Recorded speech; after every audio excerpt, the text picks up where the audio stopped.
ወርኪንግ ፕሪንሲፕሉ ምንድነው? ኦክሲዴሽን ሪደክሽን ነው የሚያደርገው አይደለ? አንድ ጊዜ ኤሌክትሮን መስጠት ነው፣ አንድ ጊዜ መቀበል ነው አይደለ? ስለዚህ ኤሌክትሮን ቻርጅ ስናደርገው ምን ይሆናል? ጀስት አቷት የነበረችን ኤሌክትሮን ስንሰጠው ተመልሶ ሊቲየም ይሆናል። ሊቲየም ሲሆን ምን ማለት ነው? አንድ ኤሌክትሮን ሊሰጥ የተዘጋጀ አተም ይሆናል ማለት። ከሰጠ በኋላ ምን ይሆናል? ኢትስ ሊቲየም አየን ይሆናል። አየን ማለት ነው ኤሌክትሮን የሰጠው የተቀበለ ነው አይደለ? የሰጠ ይሆንልናል ማለት። ወርኪንግ ፕሪንሲፕሉ ምንድነው? ሊቲየም ኮባልት ኦክሳይድን ይሄንን አንብቡ። ልክ በዚህ በኩል አንድ ሊቲየም አየን እዚህ ጋር ስትመጣልን አንድ ኤሌክትሮን እዚህ ጋር ያችን ኤሌክትሮን ምን አደረግናት? ተጠቀምንባት፣ ኮንሱም አደረግናት። ኮንሱም ያደረግናትን ኤሌክትሮን ደግሞ በቻርጅ ስንሰጠው ደግሞ ከሊቲየም አየን ላይ ቻርጅ ስንሰጠው ምን ያደርጋል? ይመጣና ወደ ሊቴትድ ካርበን እዚህ አካባቢ ላይ ወዳለው ወደ አኖድ ጋር ይመጣልናል ማለት ነው። አንዳንዴ ባትሪ ደከመ የምንለው መቼ መሰላችሁ? አንደኛ ይሄኛው ካቶድ ላይ ያለው ፖቴንሻል ዲፈረንሱ እቺ ሊቲየም አክቲቭ ማቴሪያላችን ምን ስትሆን ተጎድታ ስትል፣ ሁለተኛ ቅድም 0% ይሆናል ያልከኝ 0% አንመክርም። 0% እንዳይሆን እዚህ ጋር እንደውም በፈር ዞን ሎሩ ስንት ነው አለ?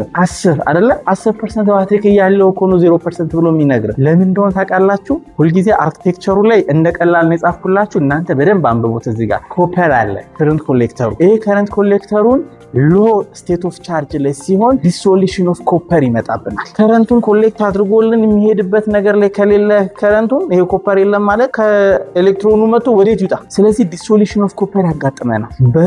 በፍጹም ለዛ ነው ከ20% በታች አይውረድ የምንለው፣ ስትረስ ቢውልድ ስለሚያደርግ ፖላራይዜሽን ስለሚመጣብን ማለት። እንዲያውም አወዳዱት ካላችሁን ፉል ማድረጉ ይሻላል ከ0%። 0% ሲሆን ኢሪቨርሰብል ሪአክሽን ያመጣብናል፣ ተመልሶ የማይመጣው እሱ ምንድነው?